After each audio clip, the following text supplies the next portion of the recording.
میمونہ بنت حارث رضی اللہ تعالی عنہا نے کہا کہ میں نے حضرت صلی اللہ علیہ وسلم کے لیے غسل کا پانی رکھا اور پردہ کر دیا۔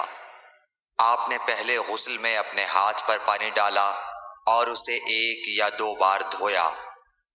سلیمان اعمش کہتے ہیں کہ مجھے یاد نہیں راوی سالم بن ابی الجعد نے تیسری بار کا بھی ذکر کیا یا نہیں۔ پھر دائیں ہاتھ سے بائیں پر پانی